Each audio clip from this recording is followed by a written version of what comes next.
ఈరోజు భారతదేశ యువత ఏ విధంగా వాళ్ళు ప్రపంచ దేశాల్లో ఏ విధంగా రెస్పాండ్ అవ్వాలి, how Indian youth has to respond to the world అన్నట్టుగా ఒక టాపిక్ కూడా ఇవ్వడం జరిగింది. కాబట్టి ఆ టాపిక్ గురించి మాట్లాడే ప్రయత్నం నేను చేస్తాను. ముందుగా ఏబీవీపీ అనే సంస్థ, అఖిల భారతీయ విద్యార్థి పరిషత్, ఈ సంస్థ ఏదైతే ఉందో అది బలరాజ్ మధోక్ గారు 9/7/1949 సంవత్సరంలో స్టార్ట్ చేయడం జరిగింది. ఎందుకంటే నేను మహారాష్ట్రలో 28 సంవత్సరాలు సర్వీసులో అనేక మంది వ్యక్తులు నా మొదటి సర్వీస్లోనే ఏబీవీపీ లో ఫుల్ టైమర్స్గా పనిచేస్తున్న కొంతమంది విద్యార్థులను కూడా యవత్మాల్ అనే నగరంలో కలవడం జరిగింది. వాళ్ళ దగ్గర నుంచి అనేక విషయాలు ఈ సంస్థ గురించి తెలుసుకోవడం, ఆ తర్వాత విద్యా సంస్థల్లో విపరీతమైన పోకడలు చూసి వాటిని మార్చడానికి ఈ సంస్థను ఏర్పాటు చేయడం జరిగింది. ముఖ్యంగా యశ్వంత్ కేల్కర్ గారు ఎవరైతే ముంబైలో ఒక పెద్ద ప్రొఫెసర్గా ఉండినారో ఆయన ఈ సంస్థ యొక్క ప్రాచుర్యానికి, ఈ సంస్థ యొక్క కార్యక్రమాలను విస్తృతం చేయడానికి ఎంతో కృషి చేశారు. ముఖ్యంగా విద్యా సంస్కరణలు, విశ్వవిద్యాలయాల్లో మార్పులు, సంస్కరణలు, వీటి కోసం పాటుపడుతున్న సంస్థ ఏబీవీపీ. ముఖ్యంగా నాకు నచ్చిన విషయం ఏంటంటే మీరు స్థాపించిన SFD initiative, students for development, ఈ ఇనిషియేటివ్ ఏదైతే మొదలుపెట్టారో అండ్ బేసిక్గా ఇది ప్రమోట్ చేయడానికి right perspective towards the need of holistic and sustainable development in students, ఈ విషయం మీద ఏబీవీపీ సంస్థ మొదలుపెట్టిన దీన్ని కూడా చాలా ఆనందించాను నేను ఇది చూసి. ముఖ్యంగా రాష్ట్రీయ ఛాత్ర శక్తి అనే ఏదైతే మంత్లీ మ్యాగజైన్ హిందీలో వస్తుందో దాన్ని కూడా అందరూ చదువుతున్నారని నేను అనుకుంటాను. ముఖ్యంగా నాకు నచ్చిన ఏబీవీపీ యొక్క సింబల్, అందులో మండుతున్న కాగడ, మండుతున్న మషాల్, దాన్ని చూపించడం జరిగింది. భారతదేశ పటం కూడా చూపించడం జరిగింది. కాబట్టి భారతదేశంలో ఉన్న యువతరం ఆ విధంగా మండుతూ, ఆ విధమైన ఉత్సాహంతో పనిచేయాలన్న ఉద్దేశంతో ఆ సింబల్ను ఎంపిక చేయడం జరిగింది. దాని కింద రాసిన 3 విషయాలు, జ్ఞాన్, శీల్, ఏకత, ఇది చాలా ముఖ్యమైన విషయం. అంటే ఏదైనా ఒక సంస్థ యొక్క సింబల్ మనం చూసిన తర్వాత ఆ సంస్థ యొక్క విధి విధానాలేంటి, ఆ సంస్థ యొక్క ఉద్దేశాలేంటి, ఆ సంస్థ ఏ సిద్ధాంతాల మీద ముందుకు వెళుతుంది అన్నది తెలుసుకునే అవకాశం మనకు దొరుకుతుంది. కాబట్టి ఇందులో జ్ఞాన్, శీల్ ఔర్ ఏకత, ఈ 3 చాలా ముఖ్యమైన విషయాలు. అందువల్ల విద్యార్థి పరిషత్లో పనిచేస్తున్న, విద్యార్థి పరిషత్లో సహభాగం ఉన్న ప్రతి ఒక్క సభ్యుడికి కూడా ఈ 3 లక్షణాలు ఉండడం చాలా ముఖ్యం. జ్ఞానం ఉండాలి, శీలం ఉండాలి, ఆ తర్వాత ఐక్యతతో అందరం కలిసి పనిచేయాలి. కాబట్టి ఎవరైతే ఈ లక్షణాలతో గనక పనిచేస్తే సంస్థ ముందుకు వెళుతుంది, దానితో పాటు మనం కూడా ముందుకు వెళతామన్నమాట. కాబట్టి ఈరోజు అటువంటి సంస్థ, అనేక గొప్ప హిస్టరీ ఉన్న సంస్థ, 70 సంవత్సరాల చరిత్ర ఉన్న సంస్థ ఈరోజు ముందుకు వెళుతుందంటే అది చాలా ముదావహం, చాలా గొప్ప విషయం. నేను ఇస్తున్న సలహా ఏంటంటే మీ వికీపీడియా పేజ్ కూడా ఒకసారి చూడండి. అందులో అనేక విషయాలు రాశారు, కానీ దాంట్లో కొంత ఎడిటింగ్, మాడిఫికేషన్ కావాలి.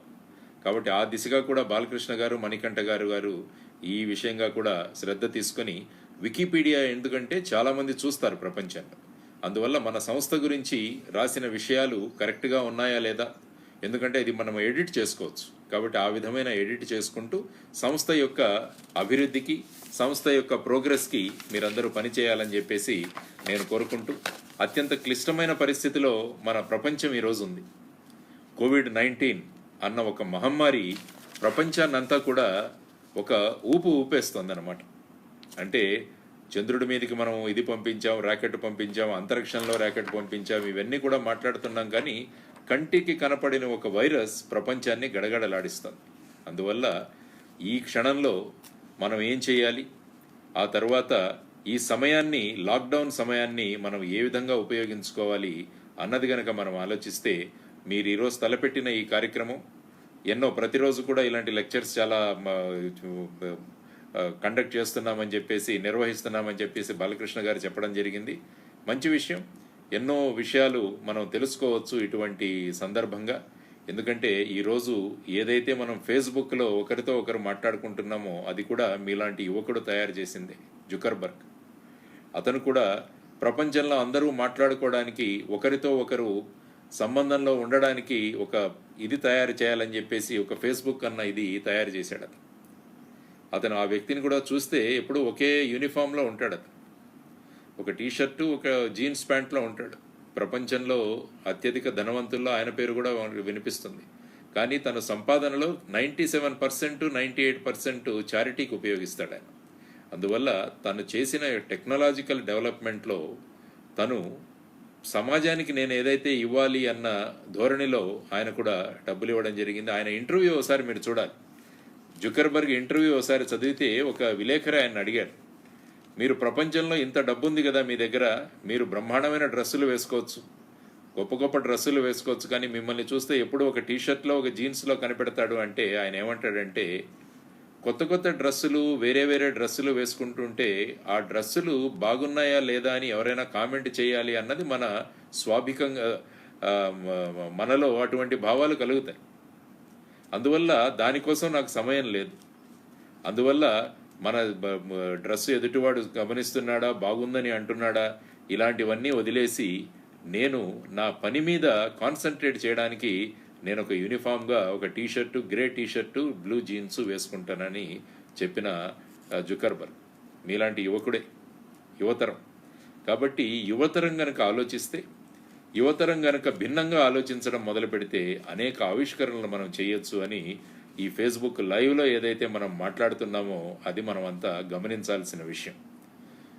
అందువల్ల మనం ఏ దేశంలో అయితే ఉంటున్నామో ఆ దేశం యొక్క సంక్షేమం కోసం, ఆ దేశం యొక్క అభివృద్ధి కోసం మనం ఆలోచించడం చాలా ముఖ్యం. ఎందుకంటే ఆ దేశం మనకు అన్నం పెడుతుంది కాబట్టి అటువంటి మీరు అమెరికాలో ఉన్నా కానీ, వేరే దేశాల్లో ఉన్నా కానీ, ఏ దేశంలో ఉంటే ఆ దేశం యొక్క అభివృద్ధి కోసం, ఆ దేశం యొక్క సంక్షేమం కోసం పాటుపడడం చాలా అవసరం. ఎందుకంటే దట్ ఈస్ ఫీడింగ్ అస్. ఆ దేశం మనకు ఆహారాన్ని పెడుతుంది కాబట్టి. మన దగ్గర నుంచి ఎంతోమంది అనేక దేశాల్లో పనిచేస్తున్నారు. చాలామంది అమెరికాలో ఉన్నారు, ఇంగ్లాండ్లో ఉన్నారు, తర్వాత అనేక దేశాల్లో, భారతదేశంలో ప్రజలు అనేక దేశాల్లో ఉన్నారు. కాబట్టి మన దేశం గురించి ఆలోచిస్తూ ఏ దేశం అయితే మనకు తిండి పడుతుందో ఆ దేశ సంక్షేమం గురించి కూడా మనం ఆలోచించడం చాలా ముఖ్యం. అందుకనే రామాయణంలో యుద్ధం అయిపోయిన తర్వాత లంకను చూసి లక్ష్మణుడు అంటాడు, ఈ పట్టణం చాలా బాగుంది, ఇంకొన్ని రోజులు మనం ఉందామా అని రాముల వారిని అడిగితే ఆయన అన్నారు, జననీ జన్మభూమిశ్చ స్వర్గాదపి గరియేసి అని. అంటే జననీ జన్మభూమి ఇవి చాలా ముఖ్యమైన విషయాలు కాబట్టి అవి స్వర్గం కన్నా గొప్పవి. కాబట్టి మనం జన్మభూమి గురించి ఎప్పుడు ఆలోచిస్తుండాలి. కాబట్టి మనం మన జన్మభూమికి వెళ్ళడం చాలా ముఖ్యమని ఆయన చెప్పడం జరిగింది. అందువల్ల మీరు విదేశాల్లో పనిచేస్తున్నా, విదేశాల్లో ఉన్నా కూడా మన మాతృదేశం గురించి మనం ఆలోచించడం, మాతృదేశ సంక్షేమం గురించి కూడా మనం ఆలోచించడం చాలా ముఖ్యం. మహాభారతంలోని 2 సంఘటనలు ఈరోజు మీకు చెప్పాలనుకుంటున్నాను. మహాభారతంలోని 2 సంఘటనలు అంటే యువతరం యొక్క శక్తి ఎలా ఉంటుంది, యువత ఏ విధంగా ఆలోచించాలి అన్న విషయం గురించి మనం ఒకసారి మాట్లాడుకోవాలి. ఏకచక్రపురంలో పాండవులు నివసిస్తున్నప్పుడు వాళ్ళొక వేషధారణలో, బ్రాహ్మణ వేషధారణలో వాళ్ళొక ఇంట్లో ఉంటారు. ఏకచక్రపురంలో వారు వెళ్ళి భిక్షాటన చేసుకుంటూ ఉంటారు. ఒకరోజు భీముడు, కుంతీదేవి ఇంట్లో ఉన్నప్పుడు మిగతా 4 సోదరులు భిక్షాటనకు వెళ్ళినప్పుడు ఆ ఇంటి యజమాని గట్టిగా ఏడుపు మొదలు పెడతాడు. అప్పుడు వాళ్ళు ఆశ్చర్యపోతారు, ఏమైందని చెప్పేసి అతని దగ్గరికి వెళితే అతను ఏమంటాడంటే, ఇక్కడ బకాసురుడు అని ఒక రాక్షసుడు ఉన్నాడు, అతనికి ప్రతిరోజు ఒక ఇంటి నుంచి ఒక వ్యక్తిని ఆహారంగా పంపించాలి, దానితో పాటు ఎంతో ఆహార సామాన్లు పంపించాలి. ఈరోజు అది మా దగ్గరికి వచ్చింది కాబట్టి మా ఇంటిలో ఎవరైనా వెళ్లాల్సి వస్తుంది అని ఆలోచిస్తూ ఉన్నాము అని అంటే, అప్పుడు కుంతిదేవి అంటుంది, నాకు 5 పిల్లలు ఉన్నారు కాబట్టి నేను ఒకరిని పంపిస్తాను అంటే, అప్పుడు అతను ఏమంటాడంటే, నేను ఇంటి యజమానిని, నేను మీకు ఆతిథ్యాన్ని ఇచ్చాను కాబట్టి మీరు నా కోసం మీరు ఈ విధంగా చేయకూడదు అంటే, అప్పుడు కుంతిదేవి చెప్తుంది, మీరు మాకు ఆతిథ్యం ఇచ్చి మమ్మల్ని ఆదరించారు కాబట్టి మీకోసం మేము పని చేయాలి అని చెప్పి వాళ్ళు అంటారనమాట. అందువల్ల భారతదేశంలో ఉన్న ఇటువంటి విలువలను యువతరం తెలుసుకోవడం చాలా ముఖ్యం. అంటే మనం ఏ ఇంట్లో అయితే ఉన్నామో ఆ ఇంటి వారికి బాధలు వచ్చినప్పుడు దానిలో ఆ కష్టాల్లో మనం భాగం పంచుకొని మనదైన శైలిలో మనం వాళ్ళకు ఉపయోగపడితే అప్పుడు మన గురించే కాదు మన దేశం గురించి కూడా ఆ ప్రజలు మాట్లాడుకుంటారని ఈ ఘటనతో మనం తెలుసుకోవచ్చు. అదేవిధంగా ఈ దీంట్లో విరాటుడి కొలువులో ఉన్నప్పుడు విరాటరాజు దగ్గర వీరందరూ కూడా మారువేషాల్లో వేరే పేర్లతో పనిచేస్తుంటారు. ఇదంతా మనకు తెలిసిన విషయం. అప్పుడు సుశర్మ అనే అతను దక్షిణ గోగ్రహణానికి మొదలు పెడతాడు తీసుకొస్తే అప్పుడు వీరందరూ పాల్గొంటారు. ఆ తర్వాత ఉత్తర గోగ్రహణం కూడా వస్తుంది. అప్పుడు ఏమంటారంటే మనం ఏ రాజు దగ్గర అయితే పని చేస్తున్నామో ఆ రాజుని క్షేమం కోసం ఆ రాజు కోసం మనం పనిచేయడం చాలా ముఖ్యం అని చెప్తారు. ఈ రెండు కథలు మీకు ఎందుకు చెప్పానంటే భారతదేశం యొక్క సంస్కృతి ఏంటి, సంస్కారం ఏంటి, ఇది చాలా ముఖ్యమైన విషయం. మనం ఎక్కడైతే ఉంటామో, మనం ఎక్కడైతే పని చేస్తున్నామో ఆ ప్రాంతం యొక్క సంక్షేమం, అదేవిధంగా మన స్వదేశం గురించి కూడా ఆలోచించడం చాలా ముఖ్యం. చాలా రోజుల క్రితం మీరు ఒక్కసారి నెట్లో కానీ వెళితే కొన్ని రోజుల క్రితం అమెరికాలో సడన్గా పవర్ షట్ డౌన్ అయింది. కొన్ని నగరాల్లో అన్ని ఏటీఎంలు మూసిపడ్డాయి, జీపీఎస్ పని చేయలేదు. కాబట్టి ఒక సంక్షోభంలో చిక్కుకుంది అక్కడ. అప్పుడు భారతీయులు ఏం చేశారంటే అక్కడ వాళ్ళ షాప్స్ కానీ తర్వాత ఇవన్నీ తెరిచి అక్కడ ఉన్న ప్రజలందరికీ కోసం వాళ్ళు వంటలు ఇవన్నీ తయారు చేసి వాళ్ళందరికీ పెట్టారన్నమాట. అప్పుడు వాళ్ళందరూ చూసి భారతదేశం ఎంత గొప్ప దేశం కదా అన్న ఒక భారతదేశం గురించి మాట్లాడారన్నమాట. అందువల్ల మనం ఏ విధంగా ప్రవర్తిస్తున్నాం, మనం ఏ విధమైన ఆలోచనలు మనం ముందుకు తీసుకువెళుతున్నాం, ఇది మన సంస్కృతిని గురించి మన వ్యక్తిగతంగా కాకుండా మన సామాజిక స్పృహను, మన భారతదేశం యొక్క విలువలను కూడా మనం ఆ ప్రాంత ప్రజలను అందజేయడానికి ఒక అవకాశం మనకు దొరుకుతుందన్నమాట. కాబట్టి అఖిల భారతీయ విద్యార్థి పరిషత్ యొక్క ముఖ్య విధానాలు ఏవైతే ఉన్నాయో జ్ఞానము, శీలము మరియు ఐక్యత, ఇవి చాలా ముఖ్యమైన విషయాలు. కాబట్టి ఈ విషయాలను గనక మనం ఏ స్థితిలో ఉన్నా కూడా, ఏ పరిస్థితుల్లో కూడా ఉన్నా కూడా మన సాంస్కృతిక మరియు నైతిక విలువలను కాపాడేటట్టుగా మనం అంతా పని చేయాలన్నమాట. ఇది చాలా ముఖ్యమైన బాధ్యత మనందరి మీద ఉన్నదన్న ఒక విషయాన్ని మనం తెలుసుకోవాలి. ఆ తరువాత మనందరికీ దీనికి ప్రతీక స్వామి వివేకానంద. సెప్టెంబర్ 11, 1893 సంవత్సరం వరల్డ్ పార్లమెంట్ ఆఫ్ రిలీజియన్స్ అన్న సమావేశం జరుగుతున్నప్పుడు అక్కడ మేము గొప్ప అని వాళ్ళు వాదించుకుంటూ, అది వరల్డ్ పార్లమెంట్ ఆఫ్ రిలీజియన్స్ అయినా అన్పార్లమెంటరీ లాంగ్వేజ్ వాడుతూ మేమంటే గొప్ప అని వాదించుకుంటున్న సందర్భంలో ఇంకా చివరిగా అందరూ వెళ్ళిపోదాం అనుకుని నిర్ణయం తీసుకునే సమయంలో మన యువ కిషోరం లేచింది. అక్కడ భారతీయ యువ సింహం అక్కడ నిలబడి sisters and brothers of America అని ఆయన ఒక్కసారి మాట్లాడేసరికి అందరూ ఆశ్చర్యపోయారు. ఎవరిద్దరు, ఏ దేశం నుంచి వచ్చాడు, మనల్ని కూడా ఇదిగా సంబోధిస్తున్నాడు, మనందరినీ ఒక కుటుంబ సభ్యులుగా సంబోధిస్తున్నాడు, ఆ సంస్కృతి ఏంటి, సంస్కారం ఏంటి అని చాలామంది ఆశ్చర్యపోయారు. కానీ ఇది మనకు ఆశ్చర్యాన్ని కలుగజేయదు. ఎందుకంటే మనం ప్రతి ఒక్కరిని మన కుటుంబ సభ్యులుగా మనం భావిస్తూ మనం మాట్లాడుతుంటాం. అందువల్ల భారతదేశం యొక్క సంస్కృతిని, భారతదేశం యొక్క సంస్కారాన్ని ప్రతిబింపజేసి అక్కడ తన వాయిస్తో, తన గొంతుతో భారతదేశం గురించి మాట్లాడిన మహానుభావుడు స్వామి వివేకానంద. కారణం అక్కడ ఒక భారతీయ యువకుడు విప్పిన గొంతు వల్ల ప్రపంచానికి భారతదేశం సంస్కారము, సంస్కృతి తెలిసింది. దీని గురించి మనం నేర్చుకోవాల్సిన విషయం ఏంటంటే మనం ఎక్కడున్నా కూడా మన గొంతు మన దేశానికి ప్రతీక అవ్వాలి. మనం మాట్లాడుతున్న ప్రతి విషయం కూడా దేశంలో ఉన్న సంస్కృతిని ప్రతిబింబజేయాలి అన్నది మనం అందరం నేర్చుకోవాల్సిన విషయం. దానివల్ల అటువంటి సంస్కృతిని, సంస్కారాన్ని చూసి మొత్తం ప్రపంచమే స్వామి వివేకానందుల వారి ముందు పాదాక్రాంతమైందనమాట. కాబట్టి అటువంటి గొప్ప పవర్ ఉన్నది యువతరంలో. భారతదేశంలో 75% యువతతో నిండిపోబోతుంది త్వరలో. కాబట్టి భారతదేశం ఒక మంచి అడ్వాంటేజెస్ పొజిషన్లో ఉంది. కాబట్టి ప్రతి ఒక్క యువకుడు గనక ఈ తరుణంలో గనక స్పందిస్తే భారతదేశం ఎంతో గొప్ప స్థానాన్ని తీసుకువెళ్ళే ప్రక్రియలో మనం అందరం కూడా భాగస్వాములు అవుతామన్నది మనం గుర్తుపెట్టుకోవాలి. అదేవిధంగా జగదీష్ చంద్రబోస్ గురించి కూడా చదవండి ఒకసారి. జగదీష్ చంద్రబోసు చాలా పరిశోధనలు చేశాడు, కానీ పేటెంట్స్ తీసుకోలేదు. ఆయన పేటెంట్స్ తీసుకోలేదు. ఆ తరువాత వచ్చిన చాలా అన్వేషణలలో ఇవన్నీ ఇంతకు ముందే జగదీష్ చంద్రబోస్ చేశారు కదా అని చెప్పుకోవడం జరిగిందనమాట. ఇది భారతదేశం యొక్క సంస్కృతి. అంటే మనం ఎప్పుడూ కూడా పనిలో ముందు ఉంటూ ఆ తరువాత అన్వేషణలకు పరిశోధనలకు మనమంతా కూడా ముందుంటామని తెలియజేయడం ఒక జగదీష్ చంద్రబోస్ యొక్క చరిత్ర ద్వారా మనకు తెలుస్తుందన్నమాట. తర్వాత రాముడు యువకుడు కాబట్టి రాముడి యొక్క చరిత్ర మనం చదివితే, రామాయణం చరిత్ర చదివితే కూడా ఎన్నో విషయాలు మనకు తెలుస్తాయి. ఇది ఒక ముఖ్యమైన విషయం. ప్రపంచమంతా దుఃఖంలోకి వెళ్ళిపోతున్నప్పుడు ఒక యువకుడు సిద్ధార్థుడు వచ్చి ప్రపంచంలో ఉన్న దుఃఖానికి కారణాలన్నీ కనిపెట్టి, కోరికలన్నవి కారణాలని కనిపెట్టి, దాని నుంచి మనం దుఃఖం నుంచి బయటకు ఏ విధంగా రావాలి అని చెప్పిన యువకుడు సిద్ధార్థుడు గౌతమ బుద్ధుడు. అనేక దేశాలను ప్రభావితం చేశాడు ఆయన. ఇప్పుడు మీరు ఏషియన్ కంట్రీస్ అని ఏవైతే ఉన్నాయో, ASEAN, ఈ అన్ని దేశాల్లో కూడా గౌతమ బుద్ధుడి యొక్క ప్రభావం ఇప్పటికీ కూడా మీకు కనిపిస్తుంది. అదేవిధంగా శంకరాచార్యుడు, అతను కూడా ఒక యువకుడు. కేవలం 33 సంవత్సరాలకు ఆయన దేహాన్ని వదిలేసి వెళ్ళిపోయాడు.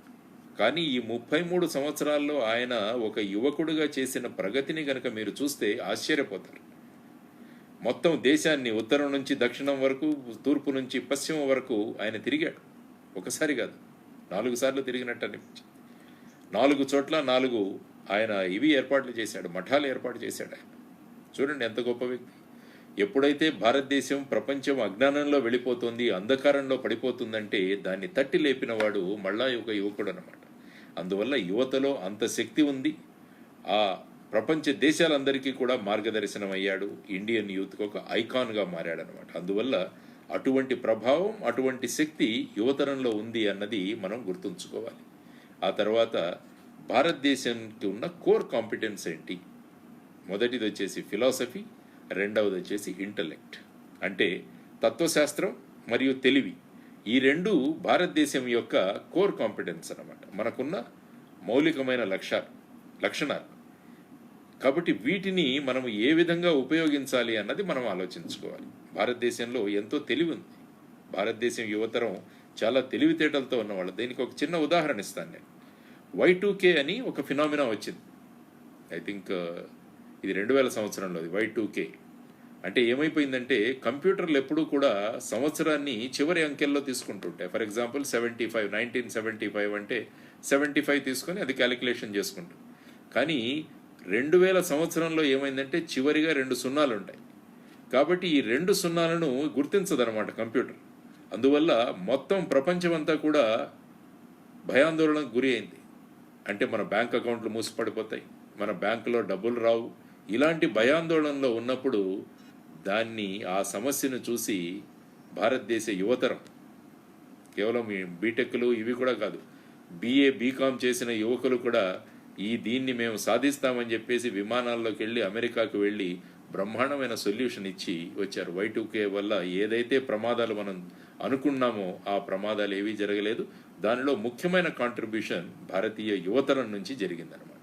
అందువల్ల చూడండి, కష్టాలు కానీ ఏదైనా సమస్య వచ్చినప్పుడు భారతీయ యువతరం ఏ విధంగా స్పందిస్తుందన్నది మనం ప్రపంచం ముందు మనల్ని ఒక ఉదాహరణగా మనం ఉంచామన్నమాట.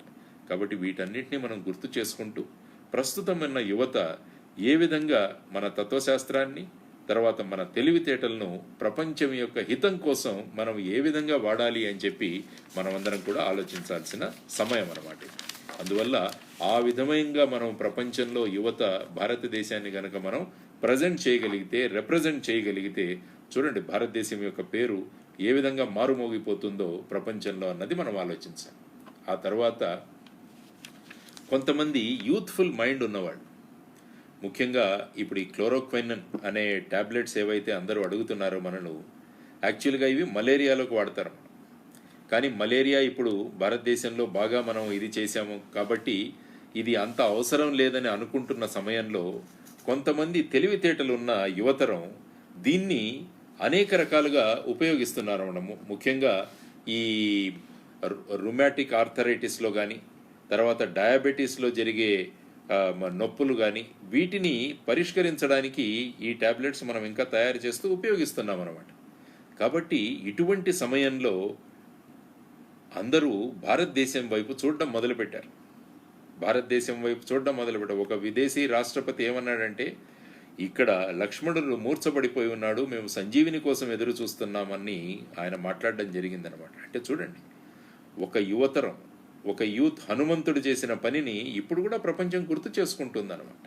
అందువల్ల మనం యువతరం ఏ విధమైన పని చేశారో ఆ పని శాశ్వతంగా ఉండిపోతుంది. ఆ పనిని ఇప్పుడు కూడా గుర్తు చేసుకుంటున్నారు. కాబట్టి మేమంతా సంజీవిని కోసం ఎదురు చూస్తున్నామని తెలియజేయారనమాట. ముఖ్యంగా ఇక్కడ ఒక్కసారి మళ్ళా రామాయణంలోకి వెళ్లాల్సిన అవసరం ఉంది మనకి. హనుమంతుడు ఒక యువతరానికి ఒక ప్రతీక. మేఘనాథుడు, ఎవరైతే రావణాసురుడు యొక్క కొడుకున్నాడో అతను మేఘనాథుడు బాణప్రయోగం చేస్తే అందరూ చాలామంది వానరులు చనిపోతారు, చాలామంది గాయాలతో ఉంటారు. అప్పుడు గాయాలతో పడి ఉన్న వాళ్ళందరినీ కూడా వెతుక్కుంటూ కొంతమంది గాయపడిన వాళ్ళు వెళుతుంటే జాంబవంతుడి దగ్గరికి వెళతారు. జాంబవంతుడి దగ్గరికి వెళ్ళినప్పుడు జాంబవంతుడు ఏమడుగుతాడంటే, హనుమంతుడు జీవించి ఉన్నాడా అని అడుగుతాడు. ఆ వచ్చిన వాళ్ళంతా ఆశ్చర్యపోతారు. నువ్వు రాముడు బ్రతికున్నాడా అని అడగలేదు, లేకుంటే ఇంకా లక్ష్మణుడు ఉన్నాడా, సుగ్రీవుడు ఉన్నాడా, ఇవన్నీ అడగకుండా హనుమంతుడు ఉన్నాడా అని అడిగారన్నారు.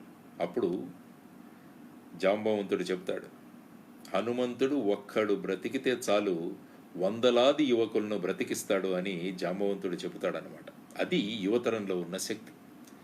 యువతరం ఏం కావాలనుకుంటే అది చేయగలిగే శక్తి వాళ్ళలో ఉంటుందన్నమాట. కాబట్టి ఆ విధంగా మనం గుర్తుపెట్టుకోవాలి.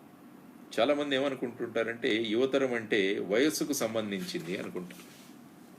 వయస్సుతో ప్రమేయం లేదు దీనికి. మన మైండ్ సెట్, మనం ఏ విధంగా ఆలోచిస్తున్నాం అన్నది చాలా ముఖ్యం అన్నమాట. అందువల్ల ఇప్పుడు ఏం ఆలోచించాం, ఈ క్లోరోక్విన్ టాబ్లెట్స్ మనకు కూడా కావాలి. కానీ ఏం ఆలోచించారంటే, మన దేశంలో మనం లాక్డౌన్ వల్ల ఎఫెక్టివ్గా కంట్రోల్ చేయగలుగుతున్నాం. కానీ అక్కడ చూస్తే, ఆ దేశాల్లో చూస్తే ఎంతోమంది చనిపోతున్నారు.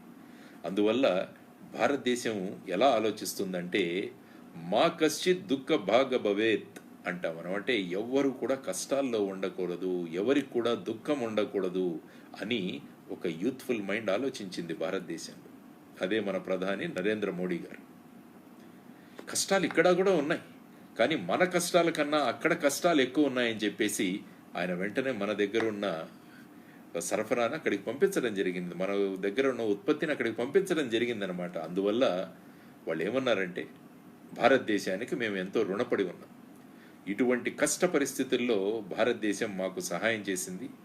రేపు గనక వ్యాక్సిన్ అన్నది కనిపెడితే అది ఖచ్చితంగా మేము మొదట భారతదేశానికే ఇస్తామని అక్కడి నుంచి మనకు ఆశ్వాసనం ఇవ్వడం జరిగింది. చూడండి, ఇది ఎందువల్ల జరిగిందంటే, మనము ఏ విధంగా ఒక సమస్య పట్ల మన స్పందన ఉంటుందో ఎదుటి వ్యక్తి నుంచి కూడా అటువంటి స్పందనే వస్తుందన్నది మనం తెలుసుకోవాలి. అందువల్ల యువతరం నేర్చుకోవాల్సిన విషయం, మనల్ని మనం ఖచ్చితంగా రిప్రజెంట్ చేసుకుంటూ మన భావాలను గనక మనం ప్రకటించగలిగితే ఎదుటి వ్యక్తి నుంచి కూడా అటువంటి భావాలే వస్తాయన్నది ఈ ఉదాహరణ ద్వారా మనం తెలుసుకోవచ్చు. అందువల్ల ఆల్వేస్ కీప్ థింకింగ్ పాజిటివ్. ఎప్పుడు కూడా సకారాత్మకంగా ఆలోచించడం చాలా ముఖ్యం. అటువంటి సంస్కృతి సంస్కారం ఉన్న దేశం మన భారతదేశం. కాబట్టి if youth want to represent, they should know what India. భారతదేశం అంటే ఏంటి, భారతదేశం యొక్క సంస్కృతి సంస్కారం ఏంటి, భారతదేశంలో ఉన్న అనేక గొప్ప వ్యక్తుల చరిత్రలు, ఇవన్నీ చదవడం చాలా ముఖ్యమైన విషయం అన్నమాట. అంటే ఏ దేశంలో అయినా మార్పు తీసుకురావాలంటే యువతరం ద్వారానే అది సాధ్యం. 26/11/2008 భారతదేశంలో ముంబై నగరంలో జరిగిన అటాక్ పాకిస్తాన్ ద్వారా. ఆ తరువాత, ఆ అటాక్ జరిగిన తరువాత ఒక్క రోజులోనే యువతరం స్పందించింది. చాలామంది గాయపడ్డారు. ఆ దీంట్లో యాక్చువల్గా రక్తం కావాలి అని బోర్డు పెడితే యువతరం క్యూలు కట్టింది అక్కడ. యాక్చువల్గా ఫైనల్గా పోలీసులను అక్కడ పెట్టి ఇంకా చాలు అన్న విధంగా వాళ్ళకు చెప్పడం జరిగిందనమాట. అంటే కష్టంలో ఉన్నప్పుడు భారతీయ యువత ఏ విధంగా స్పందిస్తుంది అని తెలియజేయడానికి ఇదొక నిదర్శనం అనమాట. అందువల్ల చాలామంది అంటుంటారు ప్రస్తుతం యువతరం ఇలా ఉంది, ప్రస్తుతం ఇలా యువతరం ఉంది. కొంతమంది వాళ్ళు యూజ్లెస్ అని కూడా అంటారు. నేను ఎప్పుడు అంటారంటే యూత్ ఈజ్ యూజ్డ్ లెస్. వాళ్ళను మనం సక్రమంగా వినియోగించుకోవడం లేదు. ఆ యువతరంలో ఉన్న పవర్ని గనక మనం ఉపయోగించుకోగలిగితే ప్రపంచ దేశాల ముందు భారతదేశం యొక్క నెంబర్ 1 స్థానంలో మనము అందరం వెళ్ళే ఆస్కారం మన అందరికీ ఉంది. అందువల్ల మన శక్తిని, మన సంస్కృతిని, మన సంప్రదాయాలను మనం ఏం చేయగలము అన్నది నిర్ణయించుకోవాల్సిన అవసరం ప్రతి ఒక్క యువతరానికి కూడా ఉంది. అందువల్ల ఇది మనం గుర్తు చేసుకోవాలి. ఎందుకంటే భారతదేశం బాగుంటే ప్రపంచం బాగుంటుంది. ప్రపంచం చీకటిలో ఉంటే వెలుతురు చూపించింది భారతదేశం. మన స్వాతంత్ర సంగ్రామ స్ఫూర్తిని తీసుకుని నెల్సన్ మండేలా ఆఫ్రికాలో ఆయన స్వాతంత్రాన్ని తీసుకురాగలిగాడు. మనతో పాటు 68 దేశాలు స్వాతంత్రం పొందగలిగాయి. హిరోషిమా నాగసాకిలో బాంబు ప్రయోగించిన తర్వాత, ఆటం బాంబు వేసిన తర్వాత మన స్వాతంత్రం కోసం ఎటువంటి విప్లవం మనం చేయలేదు. మనం చేసింది సత్యం, అహింస, సహాయ నిరాకరణ. కాబట్టి ఇటువంటి ఆయుధాలతో భారతదేశానికి మనం స్వాతంత్రం తీసుకురాగలిగాం. అది మనం నేర్చుకోవాలి. ఇప్పుడు యాక్చువల్గా లాక్డౌన్ పరిస్థితి ప్రతి చోట. అనేక దేశాలు మాకేమీ అవ్వదు అని ఈ లాక్డౌన్ గురించి పెద్దగా పట్టించుకోలేదు. అందువల్ల ఆ దేశాలన్నీ కూడా ఇప్పుడు చాలా కష్టపడుతున్నాయి. మన భారతదేశం చూడండి, లాక్డౌన్ అని నిర్ణయించగానే అందరూ దాన్ని పాటించడం మొదలుపెట్టారు. 95% దీన్ని సక్రమంగా పాటించడం వల్ల కోవిడ్ మీద మనం సక్రమమైన కంట్రోల్ తీసుకురాగలిగాం. దీనికి కారణం ఏంటంటే మనం ఏదైనా ఒక పరిస్థితికి స్పందించాలి అని అనుకుంటే మనం అందరం కలిసి స్పందించగలం. దానికి కావలసిన జ్ఞానం మనం ఉంది, దానికి కావలసిన నియమావళి మనలో ఉంది, దానికి కావలసిన ఐక్యత మనలో ఉంది. ఈ 3 లక్షణాలు భారతదేశంలో ఉన్నాయి. అదే అఖిల భారతీయ విద్యార్థి పరిషత్ యొక్క సిద్ధాంతం. జ్ఞాన్, షీల్, ఏకత. ఈ 3 గనక ఏ దేశంలో అయితే ఉంటాయి, ఏ దేశం యొక్క యువతరంలో ఉంటుందో ఆ దేశం ఖచ్చితంగా విజయం సాధిస్తుంది. దీన్ని ఇండియన్ యాటిట్యూడ్ అంటాం. Indian attitude.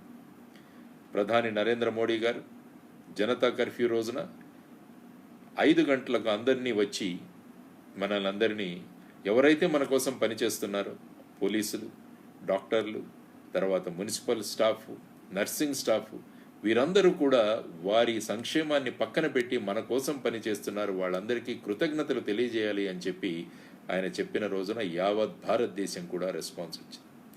ప్రతి ఒక్కరు కూడా 5 గంటల సమయంలో చప్పట్లతో, ఘంటానాదాలతో మన యొక్క కృతజ్ఞతా భావాల్ని మనం ప్రకటించుకోలేం. ఇది సంఘటిత శక్తి భారతదేశంలో ఉన్నది. అదేవిధంగా కూడా మొన్న మనం మళ్ళా దీపాలు వెలిగించి 5వ తారీఖు, ఏప్రిల్ 5వ తారీఖున 9 గంటలకు 9 నిమిషాల సమయం, 9 నిమిషాలు మనం దీపాన్ని వెలిగించి కాంతిమయంగా చేసి భారతదేశంలో ఉన్న సంఘటిత శక్తిని మనమంతా కూడా ప్రకటించామన్నమాట. ప్రపంచ దేశాలన్నీ ఆశ్చర్యపోయాయి. భారతదేశంలో ఈ విధంగా జరుగుతోంది అని అనుకున్నారనమాట. అందువల్ల భారతదేశంలో ఉన్న ఏకత, ఈ ఐకమత్యం అన్నది కూడా మనం గుర్తుంచుకోవాల్సిన అతి ముఖ్యమైన విషయం.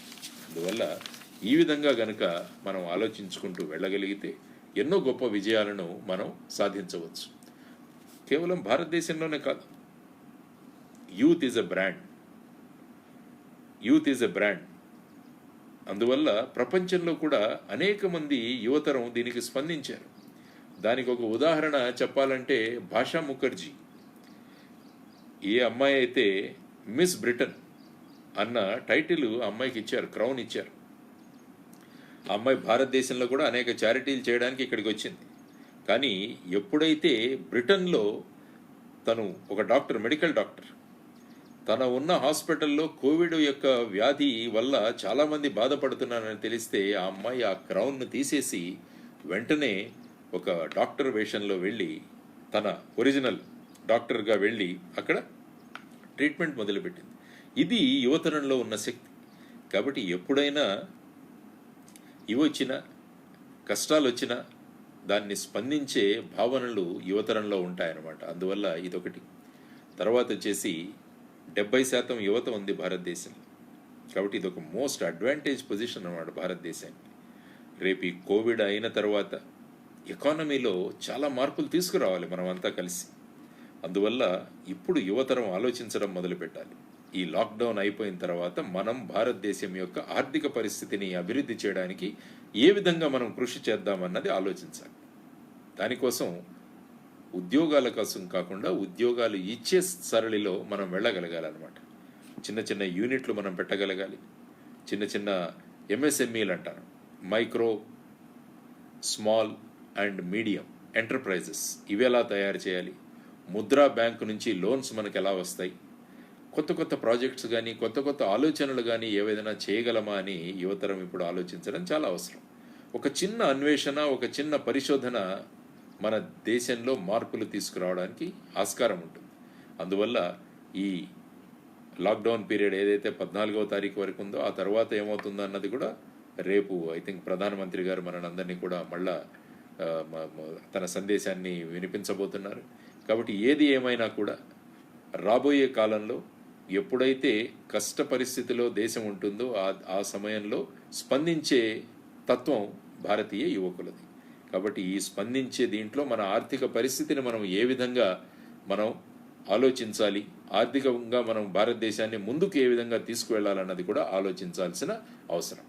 అందువల్ల భారతదేశంలో మన న్యాచురల్ యాటిట్యూడ్ ఏదైతే ఉందో, మన న్యాచురల్ అంటే మనకు సహజ సిద్ధంగా మనలో ఉన్న ఆ ప్రభావం ఏదైతే ఉందో ఆ లక్షణాలను మనం పుణికిపుచ్చుకుంటూ భారతదేశం పట్ల అభిమానాన్ని పెంచుకుంటూ భారతదేశం గురించి పరిచయం చేసుకుంటూ, కాబట్టి ఇది ఒక బ్రహ్మాండమైన సమయం మనకు. కాబట్టి ఈ సమయంలో ఈ విధమైన టాక్స్ మీరు ఏవైతే అరేంజ్ చేస్తున్నారో ఆ తర్వాత మిగతా సమయం ఏదైతే ఉందో ఆ సమయంలో భారతదేశాన్ని గురించి, భారతదేశంలో ఉన్న మహాపురుషుల గురించి, తర్వాత మహాభారతము, రామాయణము, భాగవతము, భగవద్గీత ఇలాంటి అనేక గ్రంథాలు మనకున్నాయి. చాణక్య లాంటి సీరియల్ మనకు ఉంది. అంటే ఒక వ్యక్తి అనుకుంటే ఏ విధంగా సంఘటితం చేయగలడు అన్నది చూడాలంటే మీరు చాణక్య సీరియల్ చూడండి, బ్రహ్మాండంగా ఉంటుందన్నమాట. కాబట్టి మొదట దేశం గురించి పరిచయం చేసుకోండి, దేశం గురించి గొప్పతనాన్ని తెలుసుకోండి, దేశం పట్ల గౌరవాన్ని పెంపొందించుకోండి, దేశం పట్ల భక్తిని పెంచుకోండి, ఫైనల్గా దేశం పట్ల ప్రేమను పెంచుకోండి. దట్ ఈస్ కాల్డ్ ఈ విధంగా అనమాట, లవ్ ఫర్ ది నేషన్. ఆ విధమైన భావనలు పెంచుకోవడానికి ఇది సరి అయిన సమయం. అందువల్ల ఈ సమయాన్ని మనం సరిగా ఉపయోగించుకుంటూ, అనేక మంది రాజులు ఉన్నారు, అనేక మంది రాజ్యాల గురించి మనం చదివాం, అనేక మంది గొప్ప వ్యక్తుల గురించి మనం చదివాం. వీటన్నిటిని కూడా మళ్ళా ఒకసారి రిఫ్రెష్ చేసుకుంటూ మనమంతా కనుక ముందుకు వెళ్ళగలిగితే ఎన్నో కొత్త కొత్త విధానాలు మనం కనిపెట్టగలం. వీలైనప్పుడు వెళ్ళి గొప్ప వ్యక్తులను పరిచయం చేసుకోండి. నేను ఇందాకే అన్నాను, youth is not a mental is not a chronological age, but it is a mental age. Daripalli Ramaiah garu తెలుసు మీకు, ఖమ్మం దరిపల్లి రామయ్య గారు, ఆయనకు పద్మశ్రీ ఇవ్వడం జరిగింది. ఆయన వయసు ఎంతో తెలియదు, 75 సంవత్సరాలు పైబడే ఉంటాడు ఆయన. కానీ రోజు ఉదయం 5 గంటలకు లేచి కనీసం ఒక 100-200 విత్తనాలు తీసుకువెళ్ళి ఎక్కడో ఒక చోట నాటి వాటిని సంరక్షణ చేసుకుంటూ కోట్ల కొద్దీ మొక్కలను ఆయన అభివృద్ధి చేశాడు దరిపల్లి రామయ్య గారు. వీలైతే ఆయన కలవండి ఒకసారి. అలాంటి ఎంతోమంది గొప్ప వ్యక్తుల మనకు ఉన్నారు. వారందరి గురించి కూడా చదవడం మొదలు పెట్టండి. వాళ్ళు ఏం చేశారో చదవండి. జాదవ్ పెగాంగ్ ఈ వ్యక్తిని గురించి కూడా ఒకసారి చదవండి. అస్సాంలో ఒక యువకుడు చూశాడు, మొత్తం అక్కడ పర్యావరణం అంతా కూడా పరిరక్షణ సరిగా లేదు, చెట్లన్నీ కూడా ఎండిపోయాయి, మొత్తం ఎడారిగా మారిపోయింది. 33 సంవత్సరాలు పనిచేశాడు ఒకడే. 1200 ఎకరాల్లో బ్రహ్మాండమైన అడవిని పెంచాడు.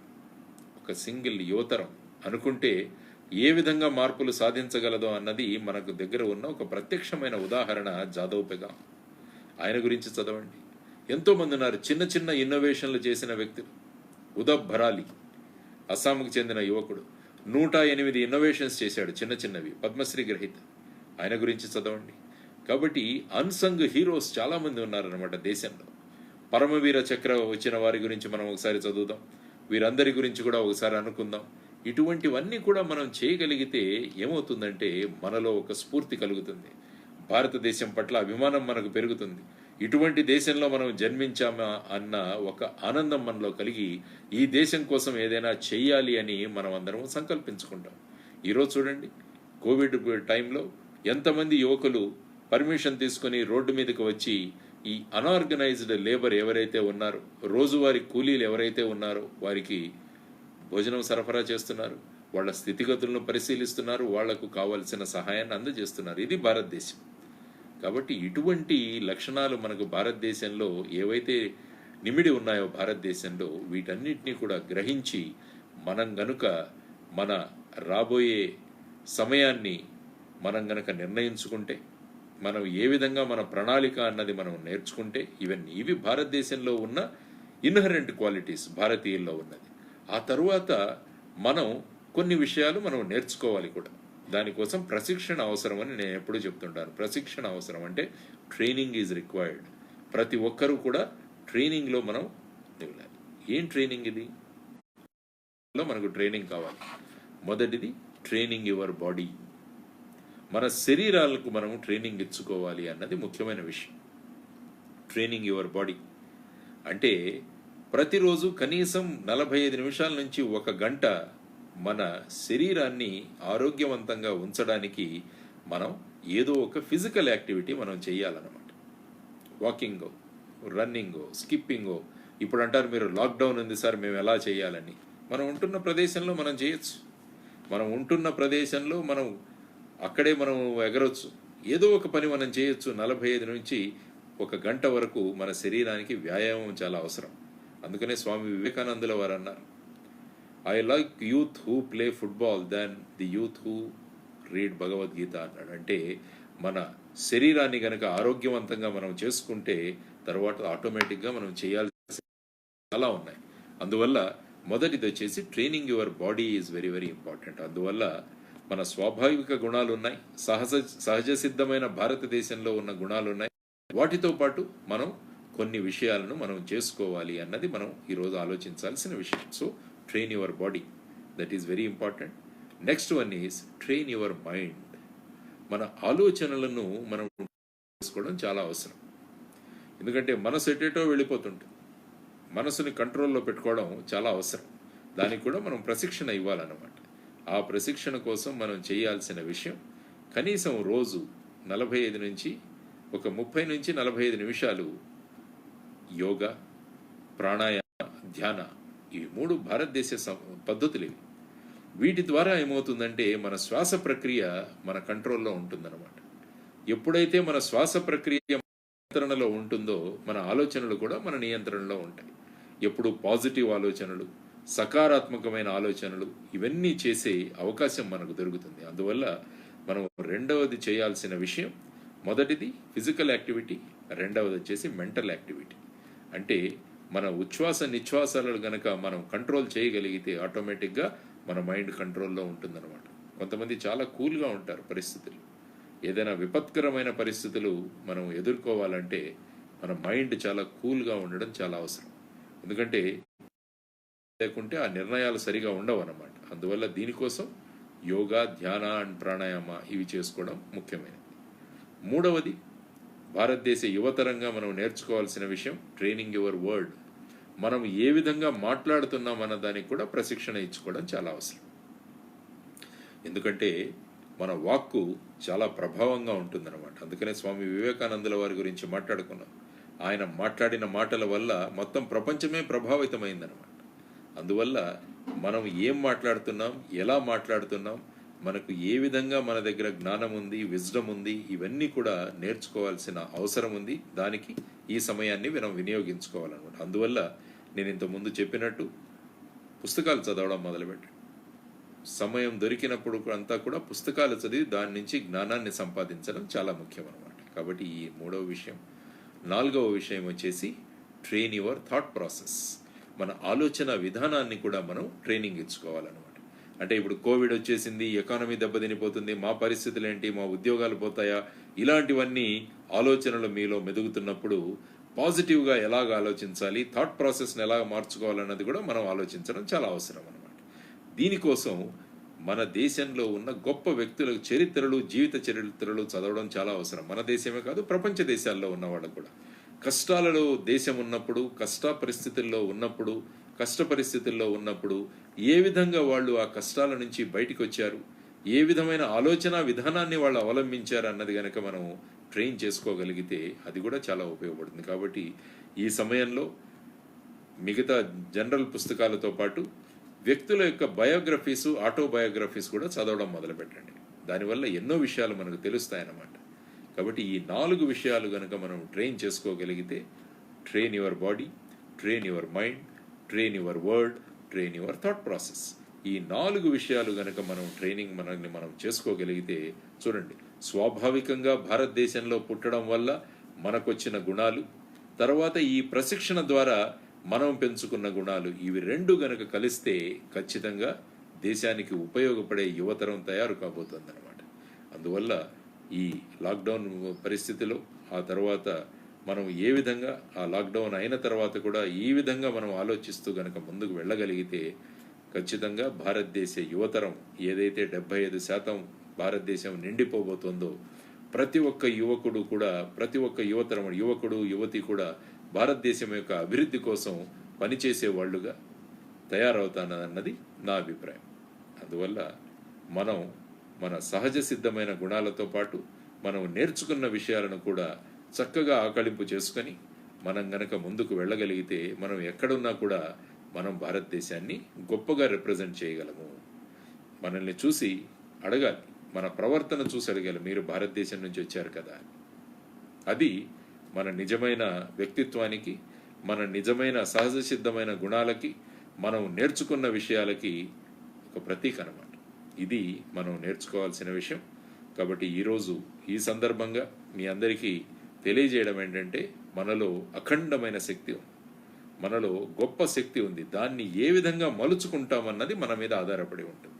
ఒక ప్రవాహం వెళ్ళిపోతుంటే ఆ ప్రవాహాన్ని మనం చక్కగా ఆనకట్ట కట్టి దాని ద్వారా మనం ఆ నీటిని ఏ విధంగా ఉపయోగించుకుంటున్నామో, మన దగ్గర ఉన్న ఈ శక్తిని పాజిటివిటీ అన్న మార్గంతో, సకారాత్మకమైన ఆలోచనలతో ఈ శక్తిని గనక మనం మళ్లించగలిగితే అది మనకే కాదు, మన చుట్టుపక్కల ఉన్న సొసైటీకి, సమాజానికి, మన దేశానికి కూడా ఎంతో ఉపయోగపడుతుంది. అందువల్ల బాలకృష్ణ గారికి, మణికంఠ గారికి నేను చేస్తున్న ఒక సూచన ఏంటంటే, ఈ సమయాన్ని మన అఖిల భారతీయ విద్యార్థి పరిషత్ ఉన్న సదస్సులందరూ కూడా సక్రమంగా వినియోగించుకుంటూ, ఈరోజు ఈ విధంగా ఈ ఫేస్బుక్ లైవ్ ద్వారా కూడా మీరు అనేక కార్యక్రమాలు ఏర్పాటు చేస్తున్నారని తెలిసింది. ఇది కూడా ఒక మంచి పద్ధతి. అందువల్ల ఇవన్నీ, ఈ కృషి అంతా కూడా ఒక సమగ్రంగా మనం అందరం కలిసి ఒక చిన్న చిన్న బిందువు నుంచే సింధు తయారవుతుందంటారనమాట. అందువల్ల ఇటువంటి ప్రచండమైన శక్తిని మనం తయారు చేస్తూ భారతదేశం ప్రపంచమంతా గర్వించదగ్గ ఒక భారతదేశంగా మనం అందరం కలిసి తయారు చేద్దామని ప్రతిపాదిస్తూ, ఈ కోవిడ్ అన్న దాంట్లో సూచనలు పాటిస్తూ, ముఖ్యంగా ఈ ఫిజికల్ డిస్టెన్సింగ్ ఏదైతే ఉంటుందో, ఆ తర్వాత వచ్చేసి ఫిజికల్ హైజీన్, మనం చేతులు శుభ్రం చేసుకోవడం, ఆ తర్వాత వచ్చేసి మాస్క్ను పెట్టుకోవడం, ఆ తర్వాత తుమ్మినా దగ్గినా కూడా మనం ఈ హ్యాండ్ కర్చీఫ్ని వాడడం, ఇలాంటివన్నీ ఏవైతే మనకు రోజు చెప్తున్నా, మనం టీవీలో కానీ మిగతా చోట్ల కానీ చూస్తున్నాం, వాటిని పాటించడం అవసరం. తర్వాత మాస్క్ సరిగా ఉపయోగించడం చాలా అవసరం. ఏవైనా చిన్న సిమ్టమ్స్ ఉన్నా కూడా వెంటనే దాని గురించి తగిన ప్రికాషన్స్ తీసుకోవడం చాలా ముఖ్యం. దీనివల్ల మనం ఏ విధంగా అయితే ఈ వైరస్ వ్యాప్తిని మనం కంట్రోల్ చేస్తూ వచ్చామో, అదేవిధంగా ఈ లాక్డౌన్ వల్ల మనం భారతదేశ ఆర్థిక వ్యవస్థలో వస్తున్న మార్పుల గురించి కూడా మనం స్టడీ చేసుకుంటూ, ఒక వ్యక్తిగా నేనేం చేయగలను అన్నది మనం నిర్ణయించుకుంటూ, మనమందరం కలిసి ఒక సంస్థగా మారి మనం ఏ విధంగా భారతదేశం యొక్క స్థితిని మెరుగుపరుస్తూ భారతదేశాన్ని నెంబర్ 1 దేశంగా ఎలా తయారు చేయగలమన్నది మనం అందరం సంకల్పించుకోవాలని మీ అందరికీ విన్నవించుకుంటూ, ఒక మహత్తరమైన చరిత్ర ఉన్న ఒక సంస్థకు చెందిన వ్యక్తులు మీరంతా. ఆ ఫౌండర్స్ ఎవరైతే ఉన్నారో, వ్యవస్థాపకులు ఎవరైతే ఉన్నారో, వారు ఏ ఉద్దేశాలతో అయితే ఈ సంస్థను స్థాపించారో ఆ ఉద్దేశాలను మనం నిజం చేస్తూ, ఆ సంస్థ నుంచి మనం అనేక లాభాలను పొందుతూ, ఈ లాభాల ద్వారా, ఈ మనం నేర్చుకున్న విషయాల ద్వారా మన చుట్టుపక్కల ఉన్న సమాజాన్ని జాగృతపరుస్తూ, మన దేశాన్ని ఒక అఖండ భారతదేశం ఏదైతే మనం ఆలోచిస్తున్నామో ఆ దిశగా మనం అందరం తీసుకువెళ్ళాలని చెప్పేసి, దానికి కావలసిన శక్తులు మీ అందరిలో ఉన్నాయని చెప్పి మరి ఒకసారి గుర్తు చేస్తూ నాకు ఈ అవకాశం ఇచ్చిన మీ అందరికీ కృతజ్ఞతలు తెలియజేసుకుంటూ సెలవు తీసుకుంటున్నాను. నమస్కారం. జై హింద్. భారత్ మాతా కీ జై.